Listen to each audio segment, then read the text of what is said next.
First ever factory outlet, Chandanagar, Mukunda Jewelers, opening soon. No making charges. ఆయన తండ్రి jail department, కొడుకు fire department.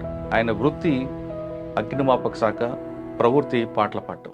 వెన్నెలల్లి పూలు వీరిసి తేనెలు చిలికేను, చెంత చేరి ఆదమరచి ప్రేమను కోసరేను, చందనాల జల్లు కురిసి చూపులు కలిసేను, చందమామ పట్ట పగలి నింగిని పొడిచెను, కన్నె పిల్ల కలలే నాకిక లోకం. మాటే రాని చిన్నదాని కళ్ళు పలికేవు, సందె పొద్దుల కాడ సంపంగిన వింది, అందగత్తెను చూడ జాబిల్లి వచ్చింది, మబ్బు పట్టే కళ్ళు తబ్బిబ్బుల ఏ ఒళ్ళు, ఎవరికిస్తుందో ఏమవుతుందో.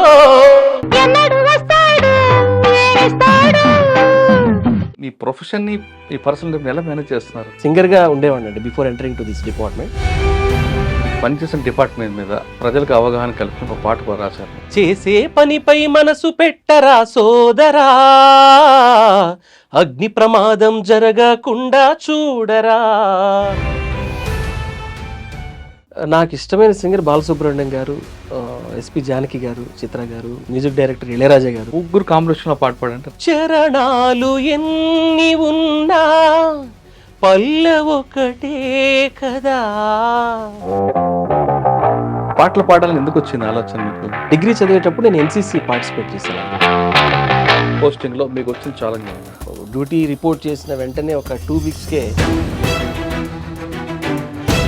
ఒక క్రాకర్ షాప్ పెట్టాలంటే దానికి ఉన్న ప్రికాషన్స్ అండ్ నామ్స్ ఏంటి? హోల్సేల్ పెట్టాలంటే దానికి కొన్ని పర్మిషన్స్ అక్కడ వాళ్ళు. వాటర్ ద్వారా ఆపితే బెటర్ అంటారా, ఫామ్ ద్వారా ఆపితే బెటర్? ఫోమ్ అంటే మనకు ఆయిల్ ఫైర్స్ లో మనం ఫోమ్ యూస్ 50 మీటర్స్ పైన ఉంటే ఎంత ప్రికాషన్ తీసుకోవాలి, కింద ఉంటే? So national building code of India ప్రకారము 15 మీటర్స్ అబోవ్ ఫైర్ క్రాకర్స్ ఒకటి మార్కెట్. అవును. ఇటువంటి రిపీట్ కాకుండా ఉంటే అక్కడున్న పబ్లిక్ ఏం చేయాలి? సార్ కర్నూలులో మంచి మంచి ఫైర్స్ చాలా పెద్ద మమ్మల్ని కొంచెం ఇబ్బంది పెట్టే ఫైర్స్ జరిగాయి.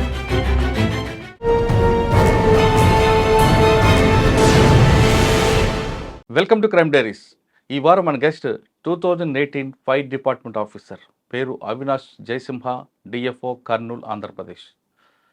ఆయన తండ్రి జైల్ డిపార్ట్మెంట్, కొడుకు ఫైర్ డిపార్ట్మెంట్. ఆయన వృత్తి అగ్నిమాపక శాఖ, ప్రవృత్తి పాటల పాడటం. పాటలు పాడుతూ అగ్నిమాపక శాఖలో ఎలాంటి జాగ్రత్తలు తీసుకోవాలనే విషయంతో పాటు ఆయన ప్రవృత్తిలో ఉన్న సినిమా పాటలు పాడడం అనేది ఆయనకు బాగా హాబీ. డిపార్ట్మెంట్లోకి బై ఛాన్సా బై చాయిసా వచ్చారు విషయంతో పాటు అగ్ని ప్రమాదం జరగకుండా సామాన్యుడు ఎలాంటి జాగ్రత్త తీసుకోవాల విషయాన్ని సార్ నాడు తెలుసుకున్నాం. సార్ నమస్తే అండి. నమస్తే సార్. నమస్తే. తండ్రి జైల్ డిపార్ట్మెంట్, కొడుకు ఫైర్ డిపార్ట్మెంట్. సార్ వృత్తి మంటలు ఆర్పడం, ఎస్. ప్రవృత్తి పాటలు పాటలు పాడడం. పాడడం. సూపర్. సాధారణంగా ఫైర్ డిపార్ట్మెంట్ కానీ ఫైర్ వీక్ అని, సేఫ్టీ వీక్ అని, ఈ వీక్స్ కాకుండా రిపీట్గా 365 రోజులు ప్రజలు ఎలాంటి జాగ్రత్త తీసుకోవాలి అంటే, గుడిసెలో ఉన్న వాళ్ళ దగ్గర నుండి మాల్స్లో ఉన్న వారి వరకు ఎలాంటి ప్రికాషన్ తీసుకోవాలి అంటే, మంటలు స్టార్ట్ అయిన తర్వాత డిపార్ట్మెంట్ రావడం ఆపడం అనేది కరెక్ట్ కాకుండా ముందే ప్రజల్లో అవగాహన ఉంటే చిన్న చిన్న విషయాలకు అక్కడే మనం ఇమీడియట్గా యాక్షన్ తీసుకుంటే ఆ ఫైర్ అనేది అక్కడితో క్లోజ్ అప్ అయిపోతుంది. ఎలాంటి జాగ్రత్త తీసుకోవాలి విషయం పాటు మీరు ఈ డిపార్ట్మెంట్కి బై ఛాన్సా బై చాయిసా? ఎస్ అండి. ఈ 2 ప్రశ్న సమాధానం చెప్పే ముందు జయసింహ యొక్క ఫ్యామిలీ బ్యాక్గ్రౌండ్, ఇక్కడ ఎలాంటి జాగ్రత్తలు తీసుకోవాలి, మీ డిపార్ట్మెంట్లో ప్రజల కోసం అవగాహన కోసం పాట పాడారు, ఆ పాట కూడా పాడండి. తప్పనిసరిగా అండి. Thank you. నమస్కారం అండి. ముందుగా నాకు ఈ ఐ డ్రీమ్ ఛానల్ వాళ్ళు ఇచ్చినటువంటి అవకాశం మీకు ధన్యవాదాలు. ఐ డ్రీమ్ ప్రేక్షకులందరికీ కూడా నమస్కారం. నేను మీరు చెప్పినట్లుగా జిల్లా అగ్నిమాపక అధికారిగా కర్నూలు జిల్లా నందు వర్క్ చేస్తున్నాను. మా స్వస్థలం వచ్చేసి కడప జిల్లా నందలూరు అండి. సో మా నాన్నగారు ప్రిజన్స్ డిపార్ట్మెంట్లో వర్క్ చేశారు. రీసెంట్గా వాలంటరీ రిటైర్మెంట్ తీసుకున్నారు. నాన్నగారి పేరు రవికుమార్ అండి, అమ్మగారి పేరు అనంతలక్ష్మి. మా brother Anudeep Jayasimha is advocate. So నా వైఫ్ స్వేచ్ఛ, తను కూడా అడ్వకేటే అండి. సో మా ఫ్యామిలీలో అడ్వకేట్స్ కూడా ఉన్నారు చాలామంది. సో డిపార్ట్మెంట్లోకి నేను ఎలా వచ్చాను అని అంటే, బికాస్ నేను యాక్చువల్ సింగర్గా ఉండేవాడిని అండి before entering to this department. So మా నాన్నగారు కూడా ఒక గవర్నమెంట్ ఎంప్లాయ్ అవ్వడం కారణంగా నన్ను కూడా గవర్నమెంట్లో ఒక ఆఫీసర్గా చూడాలి అనేది ఆయన కోరిక. సో దానికి సంబంధించి నేను డిగ్రీ చదివేటప్పటి నుంచి మా నాన్నగారు ఎంతోమంది ఐఏఎస్, ఐపీఎస్ అయిన వాళ్ళు, తర్వాత గ్రూప్ 1 ఆఫీసర్స్ అయిన వాళ్ళ యొక్క వాళ్ళ సక్సెస్కి సంబంధించినటువంటి స్టోరీస్కి సంబంధించిన మ్యాగజైన్స్ నాకు ఇవ్వడం, చర్చించడం ఇలా జరిగేది. సో అప్పుడే నేను ఒక ఆఫీసర్ అవ్వాలని నేను నిశ్చయించుకున్నాను మనసులో. కానీ దేవుడిచ్చిన ఇంకొక టాలెంట్ పాటలు పాడడం అనేది. సో దాంట్లో భాగంగా నేను 2006లో ఎన్‌సీసీలో రిపబ్లిక్ డే పెరేడ్‌కి నేను అటెండ్ అవ్వడం జరిగింది ఢిల్లీలో. సో అప్పుడు రాష్ట్రపతి అబ్దుల్ కలాం గారి చేతుల మీదుగా నేను ప్రశంసా పత్రాన్ని కూడా తీసుకోవడం జరిగింది.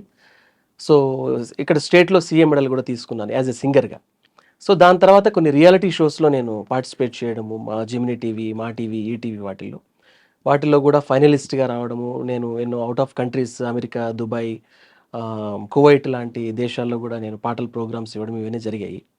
దాని తర్వాత కెరీర్ ఏంటి అని అనేటటువంటి డెసిషన్ తీసుకునే సమయంలో సో పాటలు పాడటానికి వయోపరిమితితో సంబంధం లేదు, కానీ ఉద్యోగం సాధించాలంటే వయోపరిమితి ఉంటుంది కాబట్టి కొద్ది కాలం నేను కాన్సన్ట్రేషన్ నా జాబ్ తెచ్చుకోవడం పైన పెడదామన్న ఉద్దేశంతో కాంపిటేటివ్ ఎగ్జామ్స్కి సీరియస్గా ప్రిపేర్ అవ్వడం జరిగింది. పాటలన్నింటిని కూడా పక్కన పెట్టి దాంట్లో భాగంగా గ్రూప్ 1 ఫస్ట్ అటెంప్ట్లో నేను క్లియర్ చేశాను. 2018 బ్యాచ్లో నేను డిఎఫ్ఓగా సెలెక్ట్ అవ్వడం జరిగింది. తర్వాత 1 ఇయర్ పాటు మాకు ఇక్కడ హైదరాబాద్లోనే శిక్షణ ఇచ్చారు. దాని తర్వాత ఫస్ట్ పోస్టింగ్ విజయనగరంలో చేశాను, దాని తర్వాత విజయవాడ చేశాను, దాని తర్వాత ఇప్పుడు కర్నూలు డిఎఫ్ఓగా వర్క్ చేస్తున్నారు. సార్ ఫస్ట్ పోస్టింగ్లో మీకు వచ్చిన ఛాలెంజ్ ఏమన్నా? విజయనగరం జిల్లా అనగా ప్రశాంతంగా కనిపిస్తుంది, కానీ ఎస్ అండి, ఎక్కువగా గుడిసెలు తగలబడుతుంటాయి అక్కడ. గుడిసెలు తగలబడుతుంది. ఎస్ అండి, మీరు చెప్పింది వాస్తవమే. నేను డ్యూటీ రిపోర్ట్ చేసిన వెంటనే ఒక 2 వీక్స్కే దగ్గర ఒక 70 గుడిసెలు అక్కడ ఒక చిన్న విలేజ్లో అవడం జరిగింది. దాదాపు మాకు 2 డేస్ పట్టింది ఎక్స్టింగ్విష్ చేయడానికి. మా మెన్కి దాదాపు 10 వాటర్ టెండర్స్ని మేము అక్కడికి డిప్లాయ్ చేయాల్సి వచ్చింది. సో అదృష్టవశాత్తు ఎవరికి ఏం జరగలేదు. కొన్ని పశువులు మాత్రం వాటిల్లో మంటలో కాలిపోయి చనిపోవడం జరిగింది. సో అదే విజయనగరంలోనే మార్కెట్ యార్డ్లో కూడా ఒక ఫైర్ జరిగింది 2019లో. సో అదేవిధంగా విజయనగరంలో ఒక క్రాకర్స్ గోడౌన్ కాలింది. సో ఒక ఇండస్ట్రీ సో మేజర్ ఫైర్స్ మేము విజయనగరంలో నేను అబ్జర్వ్ చేసినవి. తర్వాత మళ్ళీ విజయవాడలు తగలబడ్డాయని చెప్తున్నారు కదా, కాజ్ ఆఫ్ ఫైర్ ఎక్కడ వచ్చిందండి? కాజ్ ఆఫ్ ఫైర్ అంటే ఇప్పుడు ఒకటండి, కొంతమంది గ్యాస్ సిలిండర్లు వాడతారు, కొంతమంది కట్టెల పొయ్యిలు వాడతారు. కట్టెల పొయ్యి వాడేసి ఆ నిప్పులు సరిగ్గా ఆర్పకపోవడం, నైట్ ఒకవేళ కరెంటు పోతే ఈ దీప బుడ్డీలు పెట్టుకుంటారు, అవి పడి పిల్లులు వచ్చో లేకపోతే ర్యాట్స్ వచ్చి వాటిని పడేస్తాయి. తెలియకుండా వీళ్ళ నిద్రలో ఉన్నప్పుడే వాళ్ళకు అవి ఫైర్ అనేది జరగడం. సో మీరు మిర్చి యాడ్ మార్కెట్ యాడ్ అవుట్ మార్కెట్లో అక్కడ విజయనగరం మార్కెట్ అక్కడ కొన్ని కంబస్టబుల్ మెటీరియల్ అండి, ఇవి ప్యాక్ చేయడానికి తీసుకొని వస్తారు కదా, ఇవి అట్టపెట్టెలు అవి. అక్కడ ఏదో సంథింగ్ ఎవరో సిగరెట్ దాగి పడేయడము, సో అట్లాంటివి కొన్ని అబ్జర్వ్. అంటే మాకు న్యూస్ వచ్చే సమయాన్ని అంటే వాళ్ళే ఫస్ట్ ఆర్పుకుందాం అనుకుంటారండి, వెంటనే మాకు కాల్ చేయరు. ఎప్పుడైతే వాళ్ళ చేయి దాటిపోతుందో అప్పుడు 101కి కాల్ చేస్తారు. సో మేము వెళ్ళే సమయానికి ఇంటెన్సిటీ బాగా ఎక్కువ ఉంది, బట్ మా వాళ్ళు వెంటనే 2 వాటర్ టెండర్స్తో విత్ ఇన్ 15 minutesలో ఎక్స్టింగ్విష్ చేశారు. సో సార్ మీరు చెప్పిన 3 డిఫరెన్స్ ఎంఓస్ కనిపిస్తుంది. ఒకటి గుడిసెలు, ఒకటి ఫైర్ క్రాకర్స్, ఒకటి మార్కెట్ యార్డ్. అవును, ఇటువంటి రిపీట్ కాకుండా ఉంటే అక్కడున్న పబ్లిక్ ఏం చేయాలండి? అంటే గుడిసెల వరకు ఫస్ట్ తీసుకుందాం. తీసుకుందామండి. గుడిసెలు అంటే ఇప్పుడు మాక్సిమం గుడిసెలు అనేవి రాను తగ్గిపోతున్నాయి అనుకోండి. ఫైర్ పార్టీ కాకపోతే గడ్డి వాములు ఉంటాయి, అవి కూడా తగలబడుతుంటాయి ఎక్కువ విజయనగరం జిల్లా, శ్రీకాకుళం ఆ ప్రాంతంలో. గడ్డివాములు ఇప్పటికీ ఎవ్రీడే మాకు నోటీస్ అవుతూనే ఉంటాయండి. ఫైర్ యాక్సిడెంట్స్ జరుగుతూనే ఉంటాయి, వస్తూనే ఉంటాయి. సో గడ్డివాముల్లో ప్రధాన సమస్య స్పాంటేనియస్ కంబషన్ అండి. అది ఎవరికి తెలియదు, ఎవరో బయట నుంచి పెట్టారు అనుకుంటారు, కానీ గడ్డివాముల లోపలే వేడి జనరేట్ అవుతుంది. తడి లేకుండా చూసుకోవాలి. గడ్డివాములు హ్యూజ్ క్వాంటిటీలో అక్యుములేట్ చేయడం కూడా ఉండకూడదు. చిన్న గడ్డివాములుగా ఒక గడ్డివాముకి ఇంకో గడ్డివాముకు మధ్యలో కూడా డిస్టెన్స్ ఉండాలి. గడ్డివాములు ఎక్కడైతే ఉన్నాయో అక్కడ సఫిషియెంట్ వాటర్ని మనము ప్రొక్యూర్ చేసుకొని పెట్టుకోవాలి. సో ఇవన్నీ ప్రికాషన్స్ చేయాలి. స్పాంటేనియస్ కంబషన్ అనేది మేజర్ రీజన్. ఎలా? తడి గడ్డివాముల లోపల ఉందనుకోండి, ఈ తడి కారణంగా లోపల అది వేడి జనరేట్ అవుతుంది. వేడి జనరేట్ అయిపోయి వేడే కదండి ఫైర్కి ప్రధాన వనరు. సో వేడి ఏమవుతుంది, వేడి ఎప్పుడైతే అది ఫైర్ జరగడానికి అంత కావాల్సిన వేడి ఎప్పుడైతే జనరేట్ అవుతుందో ఆటోమేటిక్గా మెల్లగా స్మోక్ స్టార్ట్ అవుతుంది. తెలియదు, ఇది ఎక్కడో లోపల మధ్యలో కొద్దిగా దానికి ఆక్సిజన్ వెళ్ళగలిగేటటువంటి ప్లేస్ అక్కడికి అయిందనుకోండి, వెంటనే మంట స్టార్ట్ అయిపోతుంది. అది ఒక్కసారిగా గడ్డివాముల మొత్తాన్ని దహిస్తుంది.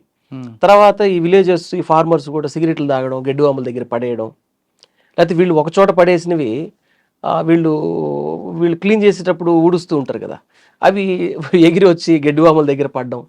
సో ఇవన్నీ మనకు స్పృహలో లేనప్పుడే జరిగిపోయేవి, మనకు తెలియదు ఇది ఇలా జరుగుతాయని. సో మొత్తానికి ఫైర్ అయిపోతాయి. సో అలాగే విలేజెస్లో తోటలు ఉంటాయి, తోటల్లో కూడా ఈ పడినటువంటి ఆకులన్నీ రాలిపోయి ఎండిపోయి అక్యూములేట్ అయిపోయి ఉంటాయి. వాటిని తీసి ఒక కుప్పగా పెట్టుకుంటే వాళ్ళకి సేఫ్ సైడ్ ఉంటారు. అలా కాకుండా అక్కడికి వదిలేస్తారు. సో అది కూడా లోపల స్పాంటేనియస్ కంబషన్ జరుగుతుంది. ఏదైనా చిన్న సోర్స్ ఆఫ్ ఇగ్నిషన్ వచ్చిందనుకోండి, ఆటోమేటిక్గా తోట తగలబడిపోతుంది. ఓకే. తర్వాత పంచాయతీ వాళ్ళు, మున్సిపాలిటీ వాళ్ళు రోడ్డు ఇరువైపులా ఉన్నటువంటి డస్ట్ అంతా క్లీన్ చేసి ఒక కుప్పలుగా వేసి అక్కడ మంట పెట్టేసి వాటిని కాల్చేస్తూ ఉంటారు. గాలి వచ్చినప్పుడు అవి ఎగిరి వచ్చి తోటల దగ్గర పడడం, గడ్డివాముల దగ్గర పడడం, దీస్ కైండ్ ఆఫ్ ఈ థింగ్స్ కారణంగా కూడా మనకు ఫైర్స్ అనేవి. అటువంటి జరగకుండా రెమెడీ ఏంటి? రెమెడీ అంటే వీళ్ళు రెస్పాన్సిబిలిటీ తీసుకోవాలండి. అంటే ఎవరు, ఈ పంచాయతీ డిపార్ట్మెంట్, మున్సిపాలిటీ వాళ్ళు ఎక్కడైతే మంటలు పెడతారో అది అయ్యేంత వరకు చూసి దాన్ని ఆర్పి వెళ్ళాలి. ఓకే. మంట గడ్డివాములో వాటర్ వచ్చేరి అక్కడ ఆక్సిజన్ వచ్చింది అంటున్నారు. అదే అండి, తడి లేకుండా చూసుకోవాలి. గడ్డివాముల్ని మనం వేసేటప్పుడే వాటిని పొలంలోనే బాగా ఆరబెట్టుకొని తడి లేకుండా వాటిని మనం ప్లేస్ చేసుకోవాలి. ఇప్పుడు పెట్టినవన్నీ యాక్సిడెంట్ అవ్వవు కదండి, కొన్ని అవుతాయి. కొన్ని అయ్యాయంటే కారణం ఇదే, అంటే వాటిలో తడి పూర్తిగా పోకముందే వాళ్ళన్నీ ఒకదాని మీద ఒకటి పేరు చేసి వాములు పెట్టేశారు అనుకోండి, ఖచ్చితంగా ఫైర్ అవుతుంది. ఓకే. నెక్స్ట్ ఫైటర్ తీసుకోండి. మందుగుడి సామాన్ దుకాణంలో ఫైట్ అయింది. అవును. ఆ ఫైటింగ్ మీరు ఎంతసేపు వెళ్ళారు, ఎంత టైంలో రెస్పాండ్ అయ్యారు, ఎప్పుడులో అది మీకు కంట్రోల్ అయింది? Cracker shop. Yes crackers godown అండి. గోడౌన్. క్రాకర్స్ గోడౌన్ లో వాళ్ళు సాధారణంగా విజయనగరం జిల్లాలో క్రాకర్స్ హోల్సేల్ షాప్లు ఉంటాయి, చాలా ఉంటాయి. ఆ 3 జిల్లాలకి అది కేర్ ఆఫ్ అడ్రస్ విజయనగరం. అవును. ఒక క్రాకర్ షాప్ పెట్టాలంటే దానికున్న ప్రికాషన్స్ అండ్ నామ్స్ ఏంటి? షూర్ అండి. క్రాకర్స్ షాప్ అంటే క్రాకర్ షాప్ రిటైల్ షాప్ వేరు, హోల్సేల్ వేరు. అంటే మీరు అడుగుతున్నది హోల్సేల్ పెట్టాలంటే దానికి కొన్ని పర్మిషన్స్, అక్కడ వాళ్ళు ఎంత స్టాక్ వాళ్ళు అక్యూములేట్ చేస్తారు, అక్కడ ఎంత స్టోర్ చేస్తారనే దాన్ని బేస్ చేసుకొని కొన్ని ఎక్స్ప్లోజివ్ యాక్ట్లో కొన్ని సంస్థల దగ్గర నుంచి వాళ్ళు లైసెన్స్ తీసుకోవాల్సి ఉంటుంది. తక్కువ స్టోరేజ్ ఉంటే కలెక్టర్ గారు ఇస్తారు. తర్వాత మోర్ దాన్ 1000 kgs సంబంధించినటువంటి క్రాకర్స్ అంటే ఎక్స్ప్లోజివ్ మెటీరియల్ అక్కడ ఉందనుకోండి, మనకు విశాఖపట్నం నుంచి తీసుకోవాల్సి వస్తుంది. మహారాష్ట్ర నాగపూర్ నుంచి చేస్తారు. తర్వాత మద్రాసులో కొన్ని లైసెన్స్ కంపెనీస్ ఉన్నాయి, వాళ్ళు అప్లై చేసుకొని తీసుకోవాల్సి ఉంటుంది. ఓకే. సో వాళ్ళు అప్లై చేసుకునే సమయంలో వాళ్ళకి అక్కడ ఏదైతే మనం హోల్సేల్ గోడౌన్ పెడుతున్నామో దానికి చుట్టుపక్కల నివాస ప్రాంతాలు లేకుండా ఉండేటటువంటివి, తర్వాత ల్యాండ్ కన్వర్షన్, తర్వాత అక్కడ పెట్టుకోవడానికి అమర్చుకోవాల్సినటువంటి సాధనాలు, ఫైర్ సేఫ్టీ ఎక్విప్మెంట్, ఇవన్నీ కూడా ఉన్నప్పుడే వారికి లైసెన్స్ ఇవ్వడం జరుగుతుంది. వాటర్ ఎంత ఉండాలండి అక్కడ? అంటే మెటీరియల్ని బట్టి అండి, ఎంత మెటీరియల్ స్టోర్ చేస్తే ఎంత అనేది ప్రిస్క్రైబ్ చేసి ఉంటుంది ఎక్స్ప్లోజివ్ యాక్ట్స్లో. సో దాన్ని బేస్ చేసుకొని వాళ్ళు store more than 50,000 litres of water అనేది అయితే తప్పనిసరిగా ఉండి తీరాలి. 50,000 వాటర్ స్టోరేజ్. మార్కెట్ యార్డ్లో వాళ్ళు ఏం చేయాలండి? అదే అండి, మార్కెట్ యార్డ్ మీన్స్ ఏవైతే మనకు మార్కెట్ యార్డ్లో ఎక్కడ పట్టినా విపరీతంగా చెత్త పేరుకుపోయి ఉంటుంది, ఎప్పటికప్పుడు క్లీన్ చేసుకుంటూ ఉండాలి. గుంటూరు మిర్చి యార్డ్లో ఒకసారి ఫైర్ అయింది. దాదాపు మీరు ఉన్నారా? లేదు, నేను సర్వీస్ లోకి అప్పుడు రాలేదు. అటువంటివి రిపీట్ కాకుండా ఉండే ఏం చేయాలంటే? అదే అండి, కేస్ స్టడీగా అనిపిస్తుంది. Case study. Yes got it. ఏదంటే మెయిన్ ఒకటి, అక్కడ పనిచేసే కూలీలు కానీ వాళ్ళు కానీ స్మోకింగ్ అలో చేయకపోవడం నెంబర్ 1. కంబస్టబుల్ మెటీరియల్ని ఒకటే చోట ఎక్కువ ప్లేస్ చేయడము, ఆ చేయకుండా ఉండే విధంగా చూసుకోవడం, క్లీన్లీనెస్, వీటిని సరిగ్గా మెయింటైన్ చేసామంటే మనం మాక్సిమం అవాయిడ్ చేయొచ్చు అండి. ఓకే. అది కాకుండా ఫైర్ స్టార్ట్ అయింది అనుకోండి, వాటర్ ద్వారా ఆపితే బెటర్ అంటారా, ఫామ్ ద్వారా ఆపితే బెటర్ అంటారా? ఫోమ్ అంటే మనకు ఆయిల్ ఫైర్స్లో మనం ఫోమ్ యూజ్ చేస్తామండి. ఎందుకంటే వాటర్ ఏమవుతుంది అంటే కిందకి వెళ్ళిపోతుంటుంది వాటర్, ఈ ఆయిల్ ఏదైతే ఉందో మళ్ళీ పైకి వస్తూ ఉంటుంది, సో ఫైర్ ఆగదు. సో ఫోమ్ వేసినప్పుడు ఏమవుతుంది అంటే బ్లాంకెటింగ్ అంటాం, ఈ ఆయిల్ పైన ఒక బ్లాంకెటింగ్ ఎఫెక్ట్ లాగా అది పేరుకొని పోయి ఫైర్ అనేది ఎక్స్టింగ్విష్ అయ్యేటుంటుంది. ఫోమ్ అనేది మనం ఆయిల్ ఫైర్స్లోనే యూజ్ చేస్తాం. వాటర్ని రిమైనింగ్ కంబస్టబుల్ మాకు class A fire, class B fire, class C, class D అని ఉంటాయి. సో కంబస్టబుల్ మెటీరియల్ మన పేపర్స్ కానీ, అట్టముక్కలు కానీ, వుడ్ కానీ, వీటన్నిటికీ కూడా మనం వాటరే యూజ్ చేస్తాం. ఓకే సార్, మీరు ఫైటింగ్ ఆల్రెడీ మీరు నాకు తెలిసి ఇక్కడ హైదరాబాద్ ట్రైనింగ్ అయి ఉంటారు. అవును. ఒక ప్రాక్టికల్ పంపించినప్పుడు కానీ ఒక ఫైర్ స్టార్ట్ అయింది, ఫైర్ ఫైటర్గా యాజ్ అ ఫైర్ ఫైటర్ మీరు వెళ్ళారు, డైరెక్ట్గా కాజ్ ఆఫ్ ఫైర్ దగ్గర ఫైర్ మీరు వాటర్ కొడతారా, లేదు ఆక్సిజన్ ఎక్కడ వస్తుందో అటువైపు నుంచి కొట్టుకుని వెళ్తారా? కాజ్ ఆఫ్ ఫైరే కదండి. కాజ్ ఆఫ్ ఫైర్ కాదు, ఫైర్ ఎక్కడ స్టార్ట్ అయిందో అక్కడే డైరెక్ట్ ఫోకస్ అదే సీట్ ఆఫ్ ఫైర్ అండి. సీట్ ఆఫ్ ఫైర్ నే మనం ఫస్ట్ ఫోకస్ చేస్తాం. అంతేనా? ఆక్సిజన్ ముందు కంట్రోల్ చేసుకుంటే ఆక్సిజన్ వెళ్తూ లాగుతుంది కదా అని చేస్తారా? ఆక్సిజన్ కంట్రోల్ చేస్తే లోపల ఉన్న వాళ్ళకి మా ఫైర్ ఫైటర్స్ కూడా ఇబ్బంది కదండి. ఎలా చేస్తారు ఫస్ట్? సీట్ ఆఫ్ ఫైర్ ని ఫస్ట్ ఐడెంటిఫై చేస్తాం. సీట్ ఆఫ్ ఫైర్ ఎక్కడైతే మనం దాన్ని ఆర్పేస్తాం ఆటోమేటిక్గా స్ప్రెడ్ అవ్వకుండా ఉంటుంది. యా, ఫస్ట్ అక్కడికి దట్ ఆక్సిజన్ ఆపేయడం కాదండి, మేము ఇంకా ఆక్సిజన్ సోర్స్ ని పెంచుతాం. అంటే మీ బికాస్ వెంటిలేషన్ దాని ఇంపాక్ట్ ఎక్కువ అవుతుంటది కదా ఫైర్. ఇంపాక్ట్ అవుతుంది, బట్ మేము ఆటోమేటిక్గా సైమల్టేనియస్ గా మేము కూడా ఎక్స్టింగ్విష్ చేస్తుంటాం కదా. బికాస్ ఫైర్ వచ్చిందంటే ఆటోమేటిక్ స్మోక్ కూడా వస్తుంది. స్మోక్ వచ్చినప్పుడు అక్కడ ఉన్న లోపల ఉన్న వాళ్ళందరూ ప్యానిక్ అవుతారు. మాకు ఫైర్ ఫైటింగ్ చేయడానికి విజన్ సరిగ్గా ఉండదు, మాకు అబ్స్ట్రక్షన్స్ ఉంటాయి. సో అందువల్ల మేము ఎక్కడైతే వెంటిలేషన్స్ ఉంటాయో వాటిని, ఆ గ్లాసెస్ ఉన్న వాటిని పగలగొట్టి స్మోక్ ని బయటికి పంపించడానికి ప్రయత్నిస్తాం. అంటే హీట్ ఎక్కడ ఉందో దాన్ని కంట్రోల్ చేస్తాం. ఓకే, సాధారణంగా ఫైర్ ఫైట్ లో చనిపోయిన వాళ్ళ సంఖ్య అగ్ని ప్రమాదం వల్ల ఎక్కువ చనిపోతారా, లేదు ఆ సఫికేషన్ వల్ల చనిపోతారా? సఫోకేషనే అండి. అగ్ని ప్రమాదంలో ఎవరైనా చనిపోయారని మనం విన్నాము అని అంటే వాళ్ళు మంటల కారణంగాను ఈ ఫైర్ కారణంగాను చనిపోయి ఉంటారు. ఫస్ట్ స్మోక్ కారణంగా చనిపోయి ఊపిరాడక, తర్వాత ఆ మంట వాళ్ళని కాల్చేస్తుంది. అంటే తొక్కిసలాట్లో కూడా చనిపోతుంటారు.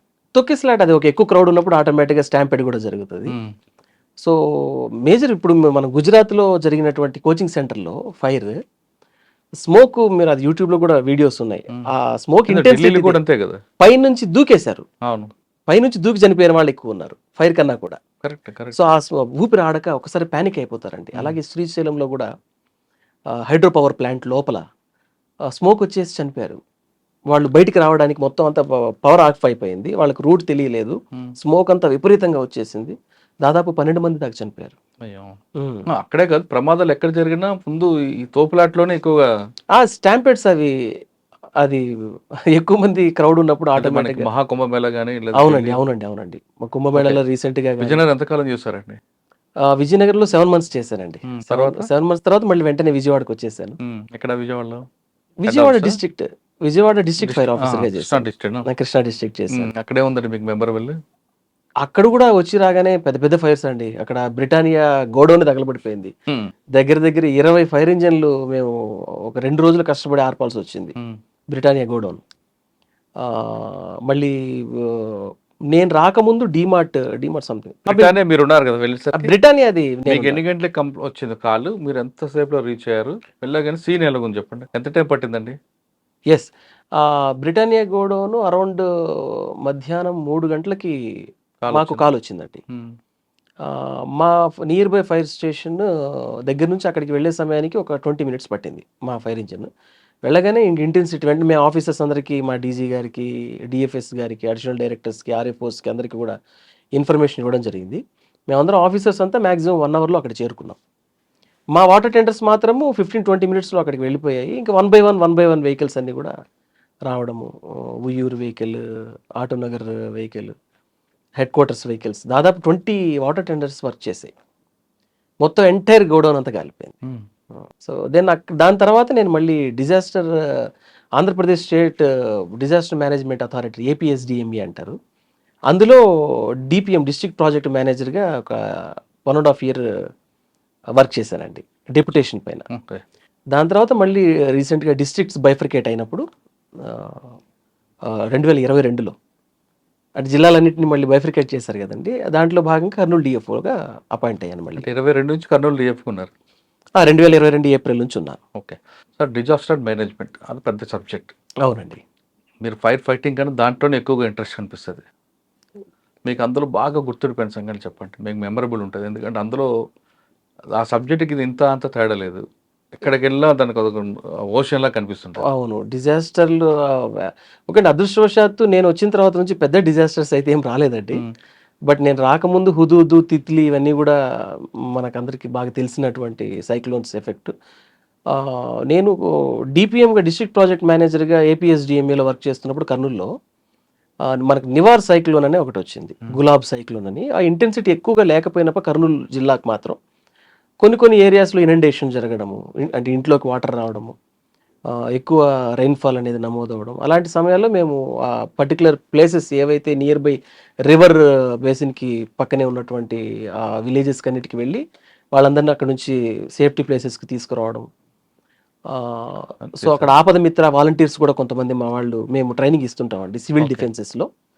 సో వాళ్ళకి మేము ప్రాపర్ ట్రైనింగ్స్ ఇచ్చి వాళ్ళని ఎలా కాపాడాలనే దానికి సంబంధించి వాళ్ళకి అవేర్నెస్ ఇవ్వడం ఇవన్నీ కూడా చేశాం ఇక్కడ కర్నూలులో ఉన్నాం. కర్నూలులో ఉన్నాం. సార్ ఈ ప్రాజెక్ట్లో భాగంగా ఎప్పుడైనా ఒడిస్సా వెళ్ళారా? నేను ఒడిశాలో లేదండి, నేను ఒడిశా అంటే అక్కడ ఎక్కువగా డిజాస్టర్ మేనేజ్మెంట్ ఎక్కువ కేస్ స్టడీస్ ఎక్కువ ఉన్నాయి కదా. అవునండి. రీసెంట్గా కూడా NIDM national institute of disaster management అందులో కూడా ఒక 3 days ట్రైనింగ్ ప్రోగ్రామ్ జరిగింది. సిటీ రెసిలెన్స్ పాయింట్ ఆఫ్ వ్యూలో ఎలాంటి ఫైర్స్ జరుగుతాయి, వాటిని ఎట్లా ప్రికాషన్స్ తీసుకోవాలనే దానికి సంబంధించి కూడా 3 days ట్రైనింగ్ ప్రోగ్రామ్ జరిగింది. దానికి కూడా మా గౌరవ డైరెక్టర్ జనరల్ గారు నన్ను నామినేట్ చేయడం జరిగింది. దానికి కూడా అటెండ్ చేసి వచ్చాను. ఓకే సార్, కర్నూలు వచ్చారు. కర్నూలులో మెయిన్ ఛాలెంజ్ ఏంటండి? సార్ కర్నూలులో మంచి ఫైర్స్ చాలా పెద్దగా మమ్మల్ని కొంచెం ఇబ్బంది పెట్టే ఫైర్స్ జరిగాయి. ఏదో ఒకటి చెప్పండి. సో రీసెంట్గా అక్కడ ఆదోని అండ్ ఎమ్మిగనూరు ఆ ప్రాంతాల్లో కాటన్ ఇండస్ట్రీస్ ఉంటాయండి ఎక్కువ. రీసెంట్గా కూడా 2 మేజర్ కాటన్ ఇండస్ట్రీస్ ఫైర్ జరిగింది. 6-7 వాటర్ టెండర్స్ కంటిన్యూస్గా 2 days వర్క్ చేయాల్సి వచ్చింది. ఎంటైర్ ఇండస్ట్రీ మొత్తం కొలాప్స్ అయిపోయింది. ఆ కొలాప్స్ మీన్స్ మొత్తం మెటీరియల్ మిషనరీ అంతా కూడా కాలిపోయింది. సో మెటీరియల్ అంతా కూడా కాటన్ కాలిపోయింది. కట్టాస్ అంటాము, అవన్నీ కూడా బేల్స్. మీకు అందులో ఇబ్బంది పెట్టేది ఏముంది? రొటీనే కదా అది. రొటీన్ అంటే ఒకటండి, ఇంటెన్సిటీ చిన్న ఫైర్స్ వేరు. మీన్ గంటలోనో 2 గంటల్లోనో ఒక పూటలోనో ఆర్పేసే ఫైర్స్ వేరు. కానీ 2 రోజులు 7 vehicles ఆర్పాల్సి వచ్చింది అని అంటే అది ఉంటుంది. దట్టు ఈ సీడ్స్ ఉంటాయి, కాటన్ సీడ్స్. ఈ సీడ్స్లో ఆయిల్ ఉంటుంది, ఓకే, అది ఒక పళంగా ఆగిపోదు. సో ఈ కాటన్ ఇండస్ట్రీస్ కూడా మళ్ళీ పక్కన ఇంక వేరే ఉంటాయి, మళ్ళీ వాటికి స్ప్రెడ్ అవ్వకుండా చూసుకోవాలి. డ్వెల్లింగ్స్ ఉంటాయి, వర్కర్స్ పనిచేసే వాళ్ళు అక్కడ పక్కనే ఉంటారు, వాళ్ళకి స్ప్రెడ్ అవ్వకుండా చూసుకోవాలి. ఇవన్నీ ప్రికాషన్స్ నేను తర్వాత మా రీజనల్ ఫైర్ ఆఫీసర్ గారు భూపాల్ రెడ్డి సార్ ఆధ్వర్యంలో Zone 4. సో ఒక 2 days మేము కష్టపడి, మా వాళ్ళందరూ కష్టపడి వారి ఆధ్వర్యంలో మేము దాన్ని ఎక్స్టింగ్విష్ సమర్థవంతంగా ఎదుర్కోవడం జరిగింది. ఓకే సార్, మన ఇండస్ట్రీస్ పక్కన పెడదాం కాసేపు. బిల్డింగ్లు, నేషనల్ బిల్డింగ్ యాక్ట్ ప్రకారం ఎన్ని మీటర్లు హైట్ ఉంటే ఏ విధంగా తీసుకోవాలి, ఇంకొంచెం పైకి వెళ్తే ఏదైనా తీసుకోవాలి, దానికి ఒక నామ్స్ ఉన్నాయి. అవునండి. ఫస్ట్ కొన్ని బిల్డింగ్స్ చెప్పండి. అంటే ఒక హాస్పిటల్ కానీ లేదంటే ఒక హాస్టల్ కానీ పెడితే స్కూల్ బిల్డింగ్స్ ఉంటాయి, 15 మీటర్లు హైట్ తక్కువ, 15-16 అనుకుంటా, 15 meters 15 మీటర్స్ పైన ఉంటే ఎంత ప్రికాషన్ తీసుకోవాలి, కింద ఉంటే నామ్స్ తీసుకోవాలి. ఎస్ అండి, అంటే మనకు national building code of India ప్రకారం 15 meters అబోవ్ ఉన్నటువంటి బిల్డింగ్ అన్నింటిని కూడా హై రైజ్ బిల్డింగ్స్ అంటాం. 18 meters అబోవ్ ఉన్నటువంటి రెసిడెన్షియల్ బిల్డింగ్స్ని హై రైజ్ బిల్డింగ్స్ అంటాం. 15 meters బిలో ఉన్నటువంటి, so national building code of India ప్రకారము 15 meters above commercial buildings, 18 meters above residential బిల్డింగ్స్ని మనం హై రైజ్ బిల్డింగ్స్గా పరిగణిస్తామండి. So national building code of India fire safety equipment కింద కొన్ని ఎక్విప్మెంట్స్ని వాళ్ళు నోటిఫై చేశారు.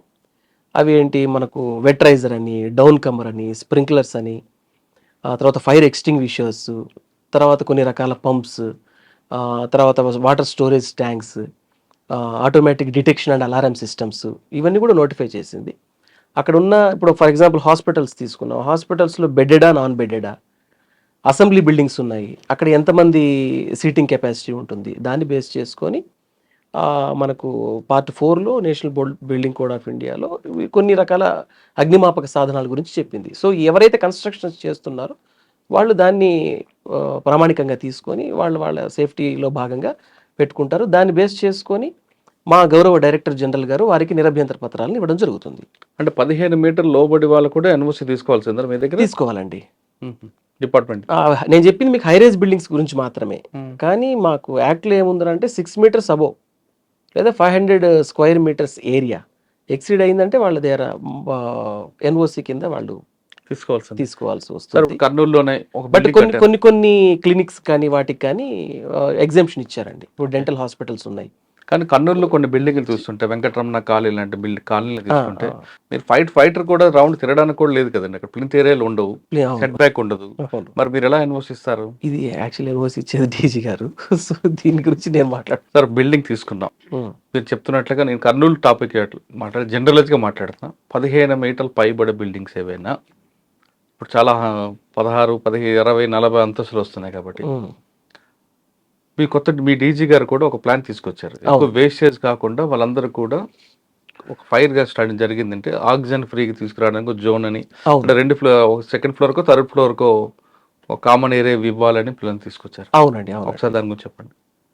ఎస్ అండి. అంటే ఫైర్ షాఫ్ట్ అని అంటామండి. ఫైర్ షాఫ్ట్ మీన్స్ మనకు ఫైర్ రెసిస్టెన్స్కి సంబంధించినటువంటి డోర్స్ ఉంటాయి. అంటే ఫైర్ సపరేషన్, అంటే ఫైర్ జరిగినా కూడా ఏదైతే స్టెప్స్ మనకు స్టెయిర్ కేసెస్ నుంచి కిందకి మనకు వచ్చేసేటటువంటి ఆ వే ఏదైతే ఉంటుందో దాంట్లోకి ఫైర్ అనేది స్ప్రెడ్ అవ్వడానికి ఇన్ అవర్స్ అనేది ఉంటుంది. 2 hours fire resistance, 4 hours fire resistance, 6 hours అని అట్లా. సో ఆ ఫైర్ రెసిస్టెన్స్ వాల్స్ కానీ డోర్స్ కానీ ఎప్పుడైతే ఉంటుందో, ఒకవేళ ఫైర్ జరిగింది, పైన ఫ్లోర్స్లో ఉన్న వాళ్ళందరూ కింద గ్రౌండ్కి రావాలి. వాళ్ళు వచ్చేటటువంటి ఈ వేలో స్మోక్ కానీ ఫైర్ కానీ స్ప్రెడ్ అవ్వకూడదు. This is fire separation. అచ్చా. సో ఆ విధంగా మా డీజీ గారు ఇప్పుడు ఆలోచించి సో దాన్ని ఖచ్చితంగా మ్యాండేటరీగా ఉంచాలి. తర్వాత స్టెయిర్ కేసెస్ కూడా ప్రతి బిల్డింగ్కి 2 స్టెయిర్ కేసెస్ మ్యాండేటరీ, ఒకటి ఇంటర్నల్ అండ్ ఒకటి ఎక్స్టర్నల్. వాటి అవి ఉన్నటువంటి భవనాలకే సార్ పరిగణలోకి తీసుకొని వారికి ఎన్ఓసిస్ ఇవ్వడం జరుగుతుంది. సో అదేవిధంగా సార్ కొన్ని హాస్పిటల్స్లో కానీ ఇప్పుడు మెయిన్ ఏంటంటే అండి, ఫైర్ ఎక్విప్మెంట్ పెట్టిన తర్వాత వాటి మెయింటెనెన్స్ చాలా ఇంపార్టెంట్ అండి. అదే తుప్పు పట్టి ఉంటాయండి చాలా వాటిలో మనం తుప్పు పట్టి ఎప్పుడైతే ఫైర్ జరుగుతుందో వాళ్ళు అవి పనిచేయవు. సో అవి పెట్టి ఉపయోగం లేదు కదండి. అందుకని మా డైరెక్టర్ జనరల్ గారు సార్ ఏం చేశారంటే, ప్రతి ఫ్లోర్లో ఒక్కొక్క ప్లంజర్ పంప్ అనేటటువంటి కొత్త పంప్స్, ఇవి ఏంటంటే వాళ్ళు ఫైర్ వచ్చినప్పుడు యూజ్ చేసుకోవచ్చు, వాళ్ళ దైనందిన కార్యక్రమాల్లో కూడా వాళ్ళు ఫ్లోర్స్ క్లీన్స్ చేసుకోవడం అలా కూడా చేసుకోవచ్చు. సో ఒక్కొక్క ఫ్లోర్కి ఒక్కొక్క పంప్ ఉందనుకోండి, ఫైర్ జరిగినప్పుడు అది వాటికి ఉపయోగిస్తూ ఉంటారు కాబట్టి అవి రన్నింగ్లో ఉంటాయి. రన్నింగ్లో ఉన్నప్పుడు రేపు ఫైర్ జరిగినా కూడా దట్టి ఇంకొకటి ఏంటి, వాళ్ళు ఉపయోగిస్తున్నప్పుడు దాన్ని ఎలా ఉపయోగించాలో కూడా వాళ్ళకి బాగా తెలుస్తుంది. అవును. ఫైర్ జరిగినప్పుడు వెంటనే వాటితో ఫైర్ ఫైటింగ్ చేయడానికి ఉపయోగకరంగా సార్ వాటిని డిజైన్ చేయడం జరిగింది. డిజైన్ కాదు, ఆల్రెడీ ఉన్నాయి. వాటిని ఇలాంటివి పెట్టుకుంటే మీకు మంచి జరుగుతుందని చెప్పి సార్ సజెస్ట్ చేయడం జరుగుతుంది. మేము కూడా అన్ని ఆక్యుపెన్సీస్ కూడా వాటిని సజెస్ట్ చేస్తున్నాం. కానీ స్ప్రింక్లర్స్ వల్ల ఉపయోగం ఏముంటుందండి? స్ప్రింక్లర్స్ అని అంటే అండి, ఇప్పుడు వాటిల్లో ఉన్నటువంటి బల్బ్ ఏదైతే ఉంటుందో సర్టెన్ డిగ్రీ 68 డిగ్రీస్ సెంటిగ్రేడ్ వాటికి అంటే చాలా రకాలు ఉన్నాయి. అక్కడ ఉన్నటువంటి ఫైర్ ఇంటెన్సిటీ ఎట్లా వస్తుందనే దాన్ని బేస్ చేసుకొని ఆ బల్బ్స్ డిజైన్ అవుతుంది. ప్రజెంట్ మనం అన్ని చోట్ల చూసేవి 68 డిగ్రీస్కి అవి బ్రేక్ అవుతాయండి. అవి బర్స్ట్ అవుతాయి. బర్స్ట్ అయిన వెంటనే అందులో నుంచి హై ప్రెజర్తో మనకు వాటర్ ఉంటుంది పైప్ లైన్లో, అది స్ప్రెడ్ అయ్యేసి ఆ లోకల 10 మీటర్స్ రేడియస్లో వాటర్ స్ప్రింక్లర్ జరగడం కారణంగా ఈ ఫైర్ అక్కడ ఏదైతే స్ప్రెడ్ అయిందో అది ఎక్స్టింగ్విష్ అయ్యేటటువంటి అవకాశం ఉంది. సార్, సాధారణంగా తెల్లవారుజాము 4 నుంచి 5 గంటల మధ్యలోనే సిలిండర్ పేలుతుంటాయి, కారణం ఏమంటారు? తెల్లవారుజాము 4-5 అంటే అండి, ఇప్పుడు గ్యాస్ సిలిండర్లో ఉన్నటువంటి గ్యాస్ అంతా కూడా మనకు అక్యూములేట్ అవ్వడానికి చాలా సమయం పడుతుంది. సో వీళ్ళు ఇంట్లో ఉన్నటువంటి గృహిణులు ఎవరైతే వంట చేస్తారో గ్యాస్ సిలిండర్ రాత్రి పడుకునే ముందు కట్టేయకపోవడం, స్టవ్ ఓపెన్లో ఉండడం, కింద గ్యాస్ సిలిండర్ వాళ్ళు ఆఫ్ చేయకపోవడం కారణంగా వీళ్ళు వెళ్ళి పడుకుంటారు, మర్చిపోతారు. సో గ్యాస్ లీక్ అయిన వెంటనే ఫైర్ జరగదండి.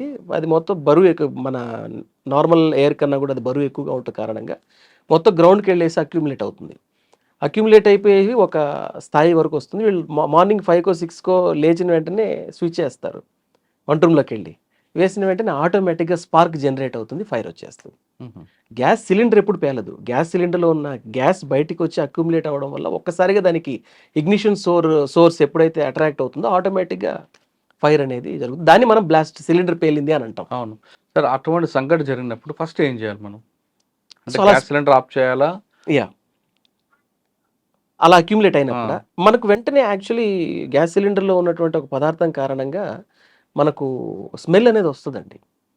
గ్యాస్ లీక్ అవుతున్నట్లుగా మనకు స్మెల్ వస్తుంది. ఆ స్మెల్ వచ్చిన వెంటనే ఏం చేయాలంటే, వేసిన స్విచ్లు ఏమైనా ఆన్లో ఉంటే వాటిని ఆపకూడదు, ఆఫ్లో ఉన్న వాటిని ఆన్ చేయకూడదు. చేయకుండా వెంటనే వెంటిలేషన్ మొత్తం విండోస్ డోర్స్ అన్నీ తెరిచేసి మెల్లిగా దానికి కొద్ది సమయం ఇవ్వాలి. మనం ఏం చేయకుండా చిన్న టవల్ లాంటిది తీసుకొని మెల్లమెల్లగా అక్యూములేట్ అయిన గ్యాస్ దగ్గర కొంచెం మనం అటు ఇటు అంటూ ఉంటే అది స్ప్రెడ్ అయిపోయి బయటికి వెళ్ళే అవకాశం ఉంటుంది.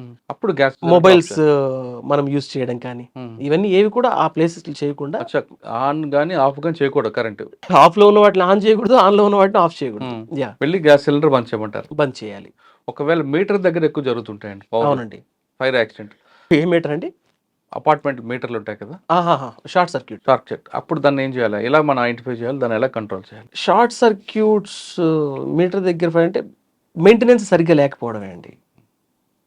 అపార్ట్మెంట్స్లో మీటర్స్ దగ్గర జరిగేటటువంటి ఫైర్స్లో అవి మెయింటెనెన్స్ సరిగ్గా చేయకపోవడం, అక్కడ వాడేటటువంటి మెటీరియల్ కొంచెం లో క్వాలిటీ మెటీరియల్ అవ్వడము, వీళ్ళు పట్టించుకోకపోవడము, ఒక్కసారిగా ఏ ఫైర్ కూడా రాదండి. దానికి ముందు సిగ్నల్ ఇస్తుంది అది, చిన్న చిన్న స్పార్క్స్ రావడము ఏంటో.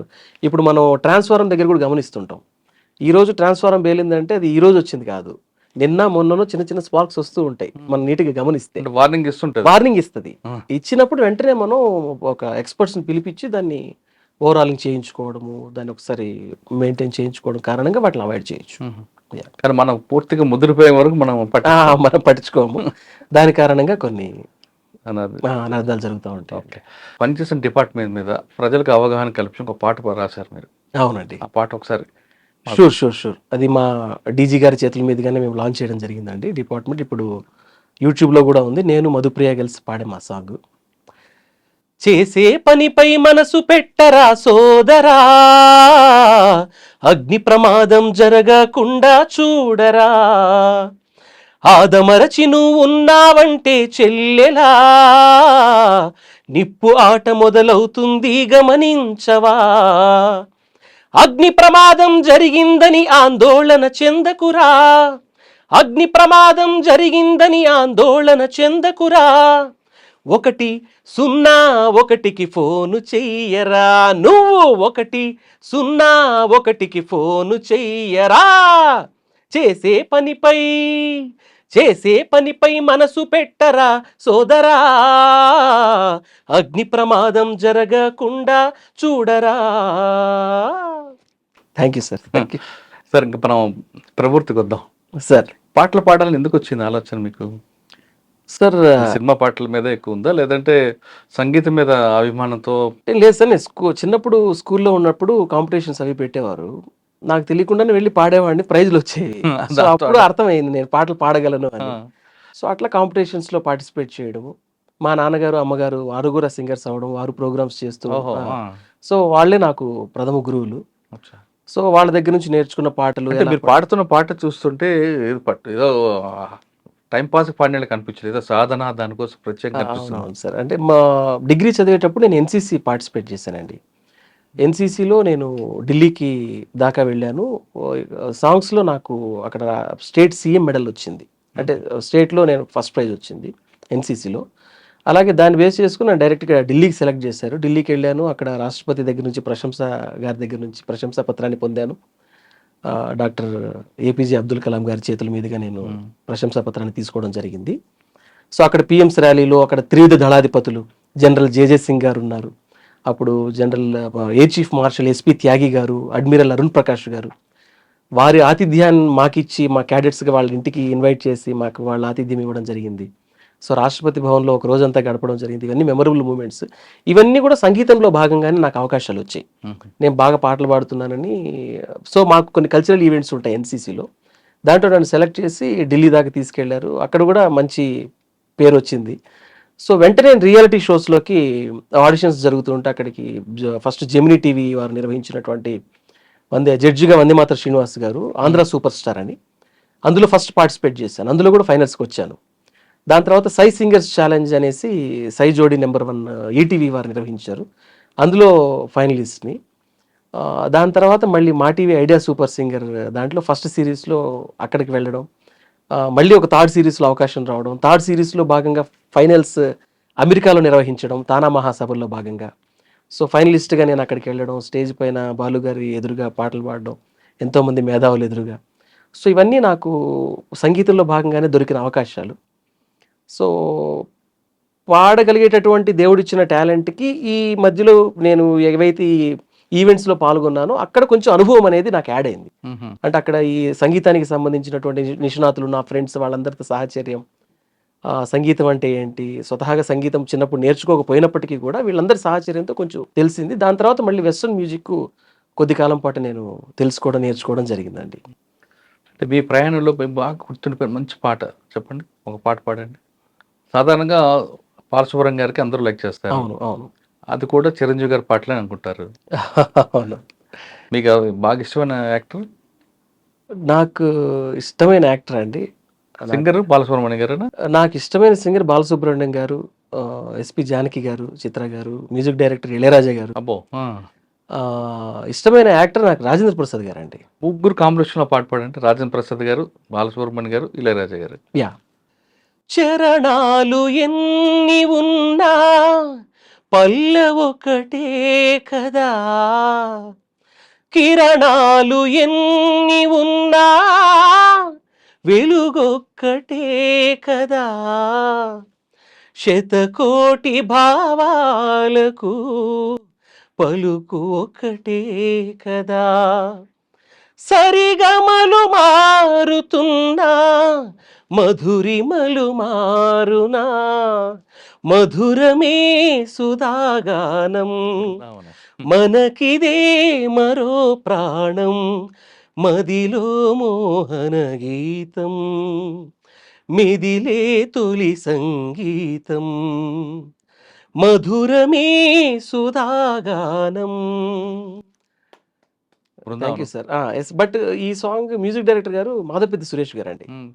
ఇళయరాజా గారు కాదు. ఇళయరాజా గారితో కాంబినేషన్ ఉంటుంది కదా, ఇళయరాజా గారితో చెట్టు కింద ప్లేడరా, అవును, చెట్టు కింద ప్లేడర్ ఉంది, తర్వాత ఆ ఒక్కటి అడక్కు ఉంది, వంశీ గారి డైరెక్షన్ కూడా ఉంటుంది కదండి ఇళయరాజా.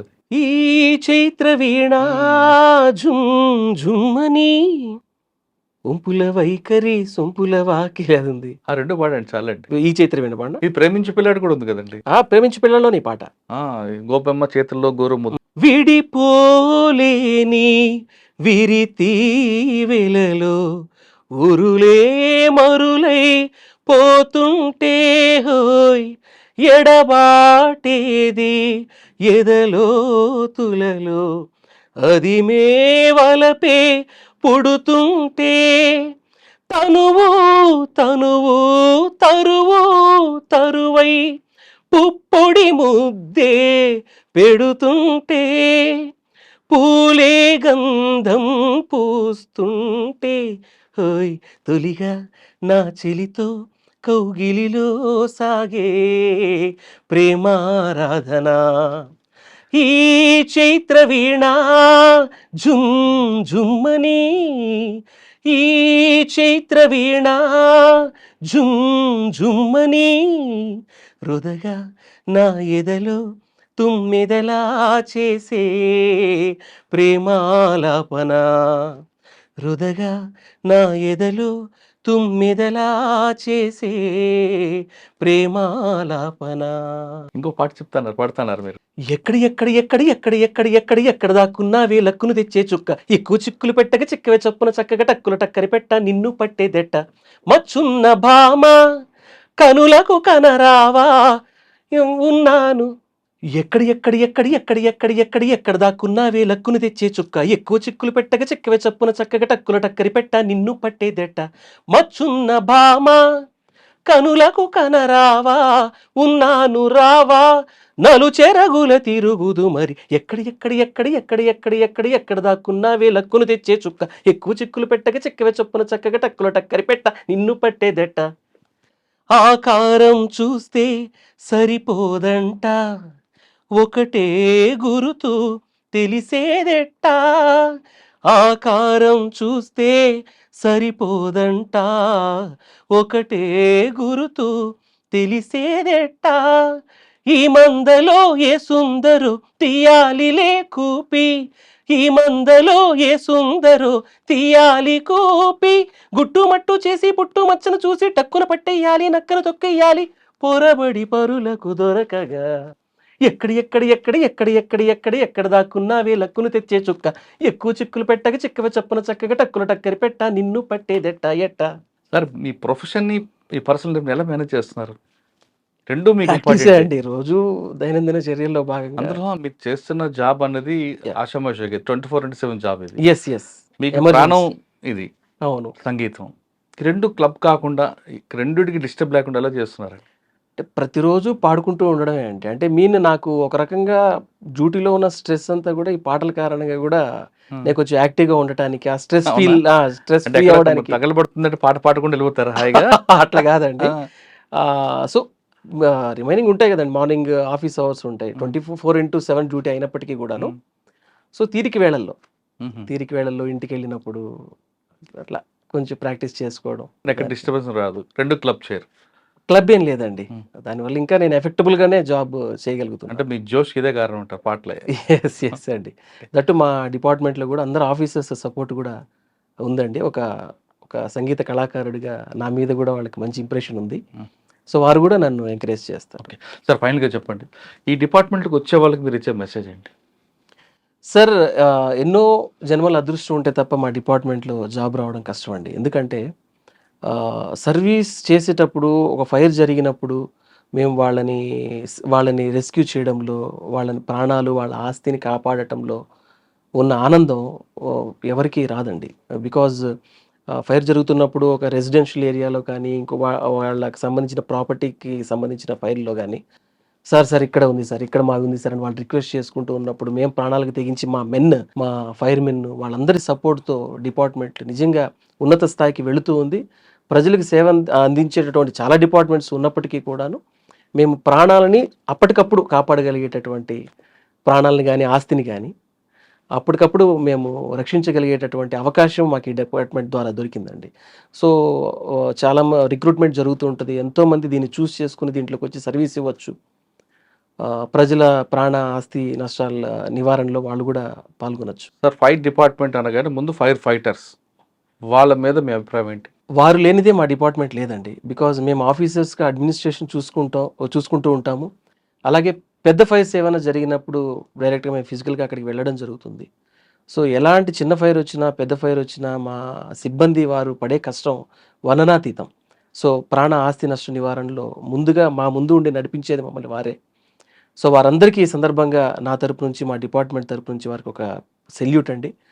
సో, వారందరికీ కూడా అలాగే ఈ ఫైర్ ఫైటింగ్‌లో భాగంగా ఎంతోమంది భారతదేశ వ్యాప్తంగా, ప్రపంచవ్యాప్తంగా కూడా బాధితుల ప్రాణాలను కాపాడేటటువంటి క్రమంలో వాళ్ళ ప్రాణాలను కూడా అర్పించిన వాళ్ళున్నారు.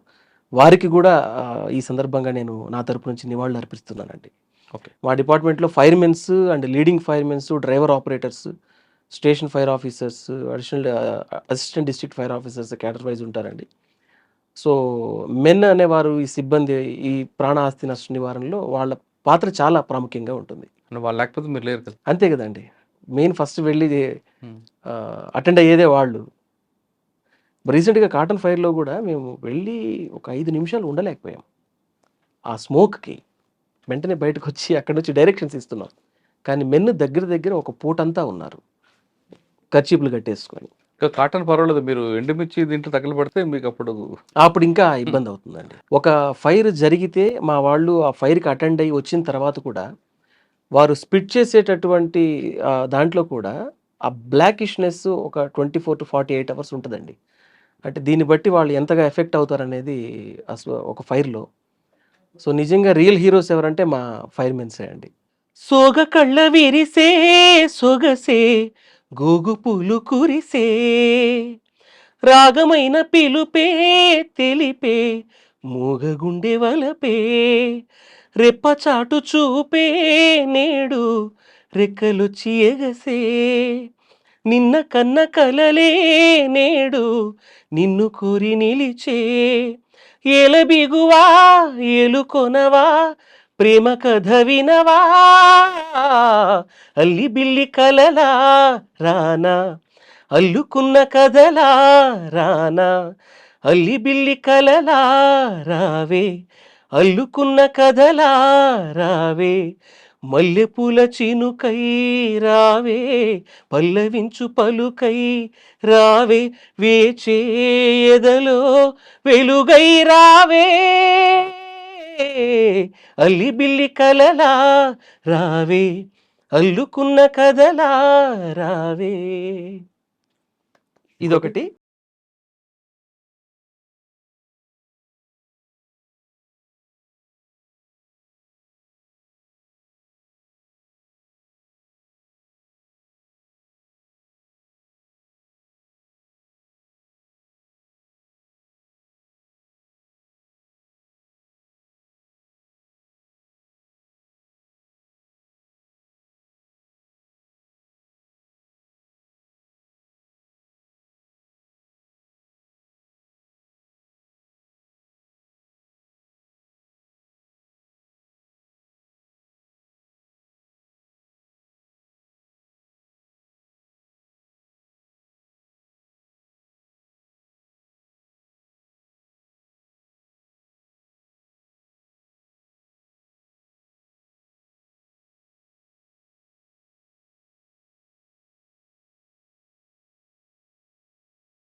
జీవితం.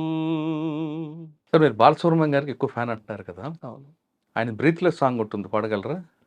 వెన్నెలల్లి పూలు విరిసి తేనెలు చిలికేను, చెంత చేరి ఆదమరచి ప్రేమను కోసరేను, చందనాల జల్లు కురిసే చూపులు కలిసేను, చందమామ పట్ట పగలి నింగిని పొడిచెను, కన్నె పిల్ల కలలే నాకిక లోకం, సన్నజాజి కళలే మోహన రాగం, చిలకల పలుకులు అలకల ఉలుకులు, నా చెలి సొగసులు నన్నే మరిపించే, మాటే రాని చిన్నదాని కళ్ళు పలికే ఊసులు, అందాలన్నీ పల్లవించి ఆలపించే పాటలు, ప్రేమే నాకు పంచే జ్ఞాపకాలురా, రేగే మూగ తలపే వలపు పంటరా, మాటే రాని చిన్నదాని కళ్ళు పలికే ఊసులు,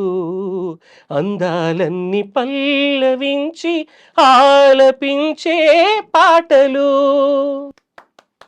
thank you sir. Breathless song పాడిచ్చారు మొత్తానికి నా దగ్గర. కవ్వించే కన్నులలో కాటేసే కలలెన్నో, పకపక నవ్వులలో పండిన వెన్నెలవై నన్నందుకో, కసి కసి చూపులతో కొస కొస మెరుపులతో నన్నల్లుకో, గుబుళించే పెదవుల్లో మురిపాలు, ఋతువుల్లో మధువంతా సగపాలు, సాహోరే బామాహోయ్, ఇందువదన కుందరదన మందగమన మధుర వచన గగన జగన సొగసులనవే, ఇందువదన కుందరదన మందగమన మధుర వచన గగన జగన సొగసులనవే, తొలి వలపే తెలిపే చిలిపే సిగ్గేలనే, తొలి చిగురు తొడిగే వగల మొగ్గేలనే, ఐ లవ్ యూ హారిక నీ ప్రేమకే జోహారిక, ఐ లవ్ యూ హారిక నీ ప్రేమకే జోహారిక, ఇందువదన కుందరదన మందగమన మధుర వచన గగన జగన సొగసులనవే, సందె పొద్దుల కాడ సంపంగిన వింది, అందగతిను చూడ జాబిల్లి వచ్చింది, మబ్బు పట్టే కళ్ళు తబ్బిబ్బుల ఏ ఒళ్ళు, ఎవరికిస్తుందో ఏమవుతుందో, ఎవరికిస్తుందో ఏమవుతుందో, సందె పొద్దుల కాడ సంపంగిన వింది, అందగతిను చూడ జాబిల్లి వచ్చింది, మల్లె జాజి మత్తు జల్లే వేళ, పిల్లగాలి జోల పాడే వేళ, వానే వాగై వరదై పొంగే వేళ, నేనే నీవై వలపై సాగే వేళ, కన్నులు కొడుతుంటే వెన్నెల పుట్టాలా, పుట్టిన ఎన్నెల్లో పుటకలు కాగాల, పగలే ఎన్నెల గువా చీకటి గువాల వాల, సందె పొద్దుల కాడ సంపంగిన వింది, అందగత్తెను చూడ జాబిల్లి వచ్చింది, నొప్పి లేని నిమిషమేది జననమైన మరణమైన జీవితాన అడుగు అడుగునా,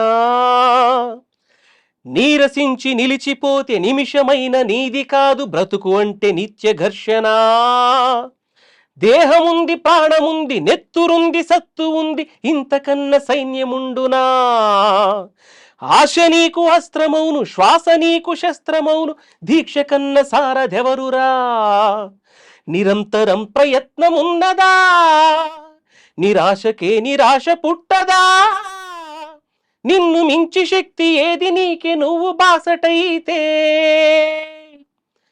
ఎప్పుడూ ఒప్పుకోవద్దురా ఓటమి, ఎప్పుడూ వదులుకోవద్దురా ఓరిమి, విశ్రమించవద్దు ఏ క్షణం, విస్మరించవద్దు నిర్ణయం, అప్పుడే నీ జయం నిశ్చయం రా, ఎప్పుడూ ఒప్పుకోవద్దురా ఓటమి, ఎప్పుడూ వదులుకోవద్దురా ఓరిమి. అగ్ని ప్రమాదం జరిగిందంటే వెంటనే చేరుకునేది వీళ్ళ డిపార్ట్మెంటే. తమ ప్రాణాల సైతం లెక్క చేయకుండా అవతల వ్యక్తికి ముందు ప్రాణాల కన్నా ఆస్తి కన్నా ప్రాణాలు కాపాడడానికి ఎక్కువ ప్రాధాన్యత ఇస్తారు ఫైర్ డిపార్ట్మెంట్. ఆస్తి తగలబడిపోతున్న తర్వాత కాపాడడం కానీ ప్రాణాలు కాపాడి వీళ్ళు ప్రాణాన్ని పన్నంగా పెట్టి అవతల వ్యక్తి ప్రాణాలను కాపాడి రక్షిస్తారు కాబట్టి ఈ డిపార్ట్మెంట్ ఎప్పటికీ కూడా చిరస్థాయిగా ఉంటుంది.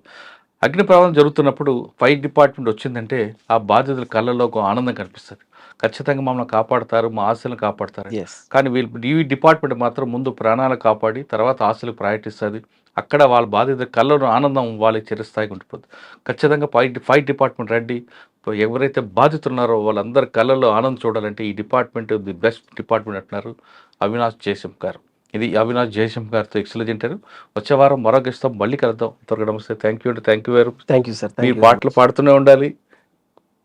Thank you. ఇంకా మంచి పోస్టులు రావాలి. థ్యాంక్ యూ అండి. Thank you very much. All the best అండి.